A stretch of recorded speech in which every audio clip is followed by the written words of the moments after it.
Timnas Indonesia lolos 16 besar pada Piala Asia Qatar 2023 yang diselenggarakan Januari ini. Target tercapai, sekarang saatnya menatap partai 16 besar fase gugur melawan Australia. Ya, secara statistik rekor pertemuan memang ya kita tidak diuntungkan, apalagi memang perkembangan sepak bola Indonesia kan selama ini ya di situ-situ aja ya. Rekor pertandingan ada 15 kali pertandingan, Indonesia menang 1 kali, kalah 11 kali, terus kemudian draw atau imbang 3 kali. Pertemuan terakhir terjadi pada 2010, Indonesia kalah 1-0, dan ya ini sejarah menjadi catatan saja untuk kita munculkan. Apa yang harus dilakukan STY dan kawan-kawan agar bisa memberikan penampilan terbaiknya? Saya pikir banyak pengamat mengatakan ya kita harus bermain lepas, kan target sudah tercapai, ngapain lagi ya, kita nggak usah tegang. Nggak bisa bos. Namanya kita pertandingan, ini fase gugur, ada potensi melangkah ke babak selanjutnya, pasti beban itu ada. Tapi yang menarik adalah bagaimana kita mengelolanya itu. Gitu. Kita harus kelola itu mentality pemain. Kalau secara skill, saya pikir kan nggak mungkin lagi untuk diperbaiki dalam waktu singkat. Paling hanya ada 2, satu level psikologis, yang kedua level strategis. Itu 2 itu yang nanti akan coba diramu STY untuk pada pertandingan ini ya. Secara formasi saya pikir 4-4-2, 5-4-1 itu sudah menjadi pakem STY pada Piala Asia ini. Kalau dirubah beresiko, dan ini juga yang bisa mengantarkan Indonesia di setiap pertandingannya mampu menciptakan gol ya. Jadi 3 pertandingan 3 gol. Kemudian juga ya secara pertandingan kita mampu meredam keperkasaan Vietnam di Asia Tenggara dan kita menang 1-0. Secara permainan melawan Irak dan Jepang juga kita tidak kebobolan terlalu banyak, kebobolan masing-masing 3 gol, jadi 3-1 untuk mereka. Ya kita bisa pastikan ini akan bisa dipakai lagi formasi ini. Terkait susunan pemain, saya pikir Sintayong akan jauh lebih mengerti kondisi pemain, kebugaran dan sebagainya. Tapi ada banyak pengamat yang menyoroti tentang Jordi Amat. Beberapa kali blunder bos, Jordi. Ya komentator enak ya. Tapi paling tidak gini lah. Iya, usia 30, usia matang. Ban kapten berada di tangan Anda. Terus kemudian experience ya, pengalaman juga sudah malang melintang di mana-mana ya. Paling tidak ini akan menjadi anti klimaks harusnya Jordi Amat.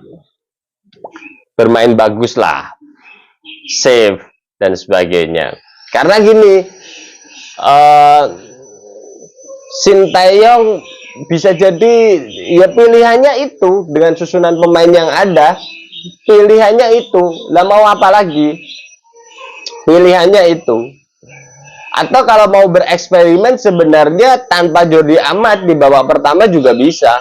Di situ ada Elkan Bakot, Sandy Walsh, sama Rizky Ridho. Ditaruh 3 center back di situ. Akan tetapi gini, yang menjadi menarik adalah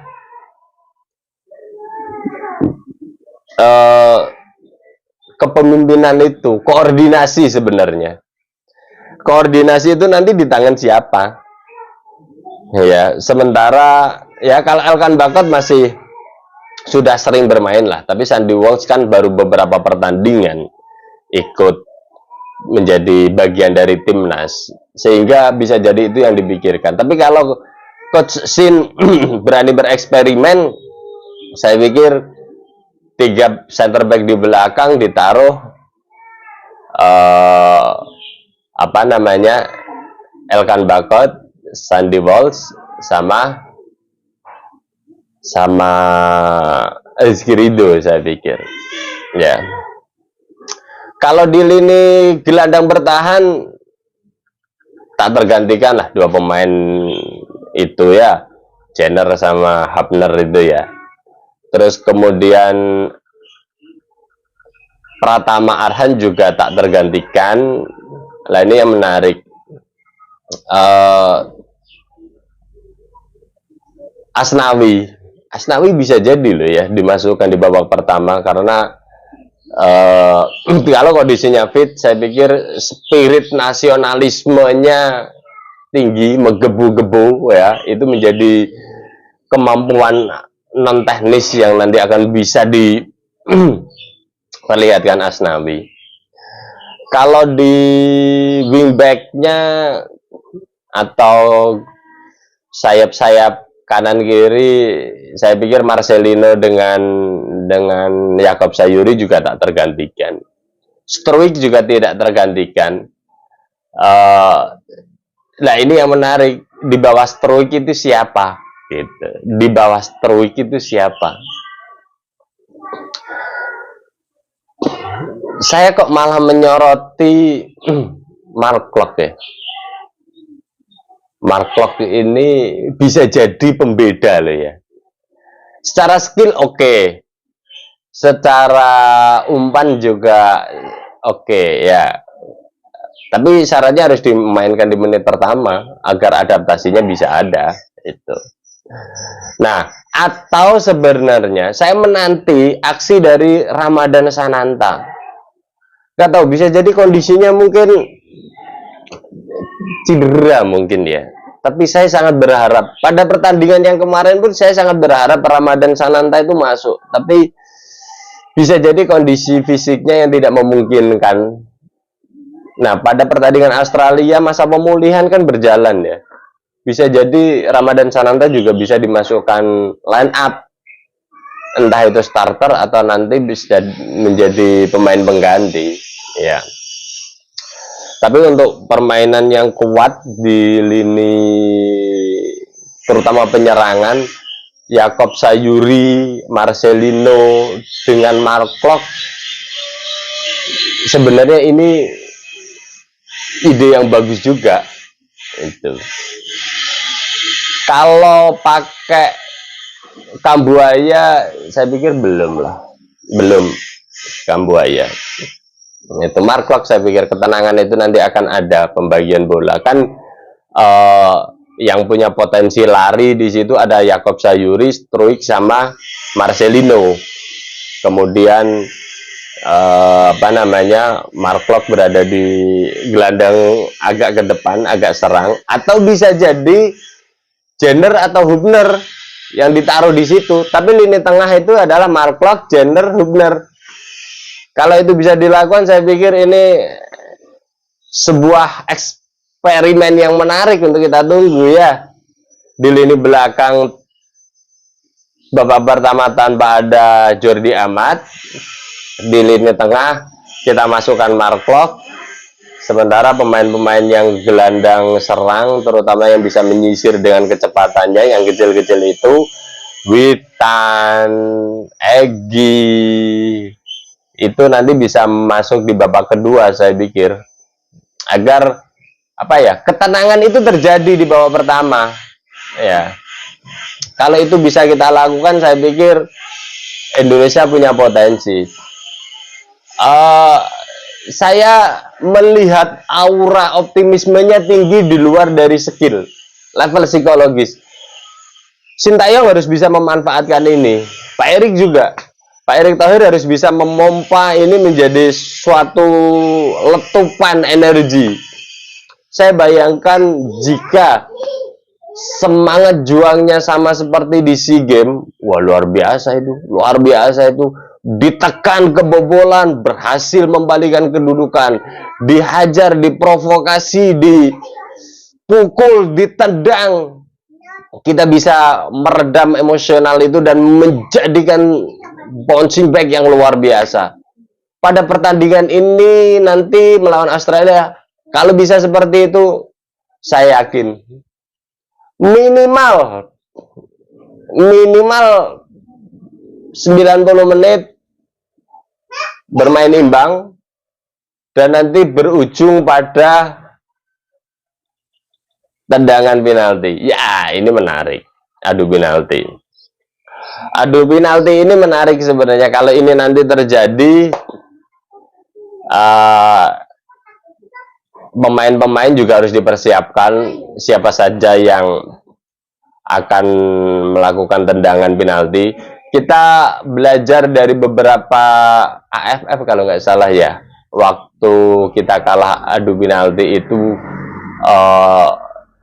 yang nendang Hernando, ya Hernando, karena lebih dari 5 kali tendangan, terus kemudian secara mental bisa jadi para pemain tidak siap, kemudian Hernando ditunjuk dan itu tendangannya gagal atau bisa diblok. Nah, ini juga nanti harus dipersiapkan. Tapi kalau tendangan penalti, harusnya Sintayong punya lebih banyak pilihan. Kalau ini kan 70% keberuntungan, 30% skill dan mental. Saya pikir kalau Dewi Fortuna bisa berada di pihak kita, Indonesia bisa lolos. Dan saya kok ada keyakinan itu. Jadi Indonesia bisa masuk ke, ini kan 16 besar, nanti masuk ke 8 besar, dan ya ini sebuah rekor lagi yang akan torehkan timnas Indonesia di Piala Asia Qatar ini. Mumpung momentumnya ada, Pak Erik, lakukan sesuatu Pak Erik. Ya, timnas harus gitu ya. Lakukan sesuatu Pak Erik. Ini aspeknya ini psikologis Pak Erik. Aspeknya psikologis. Ya, bisa melewat kata-kata, bisa lewat tindakan, ya. Apa yang bisa dihadiahkan untuk tim ini setelah nanti mencapai 8 besar. Ya. Kita tunggu pertandingannya, kita support, kita dukung. Aura optimisme ini dijaga, terutama fans Indonesia garis keras tidak akan membuli timnas apapun yang terjadi. Memberikan masukan boleh, tapi jangan menghina. Kita jaga sama-sama psikologis pemain timnas dan jajarannya agar mimpi Indonesia lolos ke 8 besar Piala Asia terwujud. Pak Erik,